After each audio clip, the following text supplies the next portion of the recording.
In the period after the release of Clash of Clans and before the release of Brawl Stars, Supercell had created 4 games that we know of. Spooky Pop and Smashland ended up getting cancelled, Boom Beach fell off, and Clash Royale went down a pay-to-win route. But Brawl Stars was different. It seemed to have broken this pattern of bad games, and it seemed like it would be around and be successful for a long time, similar to Clash of Clans, which is Supercell's biggest game and one of the biggest games in the entire world. So what exactly is so special about Brawl Stars, and why did it do so much better than the previous games? Well, first, we have to see what the other games did wrong to see what Brawl Stars did right. So let's start off with Boom Beach, which came out in 2014, just 2 years after Clash of Clans. Boom Beach is quite similar to Clash of Clans in that you have your own base where you upgrade defenses and buildings and have your own troops to raid other people's bases to get their resources and expand your own base. And this was a smart move by Supercell. They saw how popular Clash of Clans was and capitalized on it by making a similar game that had the same core characteristics that made people enjoy the game, but they just put it in a different setting and made it its own unique thing. But what really made Boom Beach successful at launch was the fact that the wait times weren't as long as in Clash of Clans. You could actually control your troops after deploying them,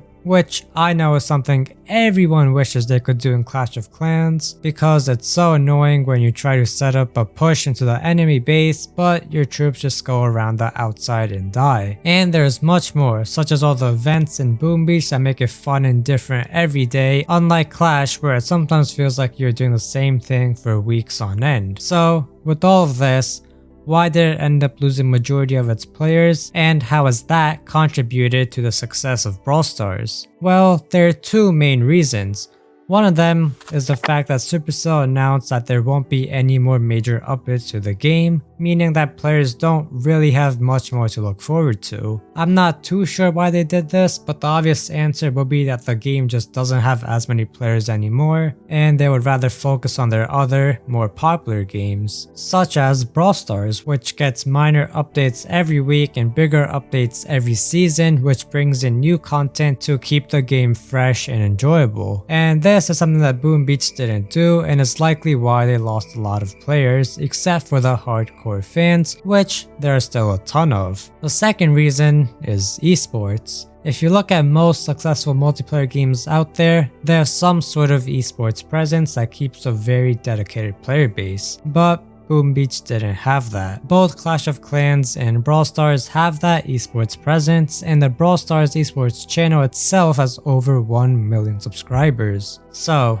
from Boom Beach, the devs realized that constant updates in esports were vital to the longevity of the games, and that was applied in Brawl Stars. But the next game after Boom Beach ended up getting cancelled within 3 months of its release. It was called Spooky Pop and was released in December of 2014. It was a spin-off of the very popular Candy Crush. This game was quite different than what they had previously made, and this was most likely because games like this were doing really good at the time, and Supercell just wanted to hop on the trend. The game obviously had a lot less effort put into it and was something that people just weren't expecting. So it's no shock that they announced they were shutting it down in February of 2015. So what could the devs have learned from this game? Well, they probably realized that they needed to stick to multiplayer games and games that are more immersive than a vertical swiping game. And Brawl Stars obviously follows that. The next game they made also ended up getting cancelled. It was called Smashland and released just a few weeks after Spooky Pop.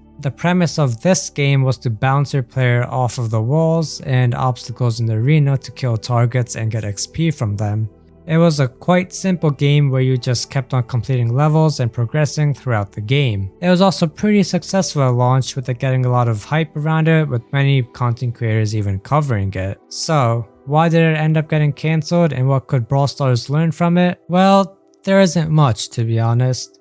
Supercell just said that it wasn't something they wanted to do long term and would rather focus on a better game. So I suppose a one takeaway could be to just think more about the concept of the game and if you actually want to do it or not. Which, in Brawl Stars' case, it seems like they obviously did that, as the game has been around for multiple years and is only one of 5 games they have left. Now, moving on to the final game before Brawl Stars, Clash Royale. This game was somewhat similar to Smash Lands in that there were arenas where you had to kill enemies, but in this case it was other players. Clash Royale was extremely successful and was probably bigger than Clash of Clans at a point. It also borrowed from Clash of Clans with them sharing certain troops and textures, but Clash Royale did have its own unique troops as well that set it apart. The premise of the game was basically head-to-head combat where you tried to destroy the enemy's towers while also defending your own. The game was successful for many years, but eventually it ended up going down a pay-to-win route, which has led to a massive decline in players and resentment from the whole community. I made an entire video talking about the downfall of Clash Royale where I went into much more detail about the different problems that you can check out after watching this video. Despite this massive decline in players, their esports scene has still remained pretty strong with them peaking at 230,000 concurrent viewers in 2022. And while this is lower than 2018, it is still higher than the 3 previous years. Once again, this proves that esports help keep the game alive. But this also gives a lesson to the devs to not make games that are very pay to win, and Brawl Stars achieves just that with it being their least pay to win game yet. And now, this obviously brings us to Brawl Stars as their next game.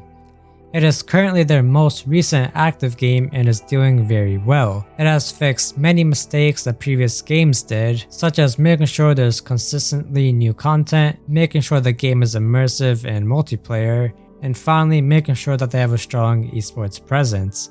In fact, in 2022, they had a peak of almost 400,000 concurrent viewers, which is even 5 times more than Clash of Clans' record viewership in 2020. So, by learning from their past mistakes, Supercell was finally able to create a game so successful that it could compete with their biggest game, Clash of Clans, and it broke the pattern of failing games. Also, I know many people are probably going to be mad at me for calling Clash Royale and Boom Beach failures, and I completely agree. Those 2 games have commercially been extremely successful with hundreds of millions in profit, but the reason I say that they failed is because they just weren't able to keep the long-term success that Clash of Clans has. And another point to argue is the influence of Clash Royale on Brawl Stars, since Clash Royale didn't really seem to go downhill until a few years after the release of Brawl Stars. But it is entirely possible that they were learning as they went along and perhaps changed some decisions in Brawl Stars after seeing the effect on Clash Royale. So, in all, Brawl Stars seemingly broke the curse of bad games released after Clash of Clans because it learned from the problems that the previous games faced.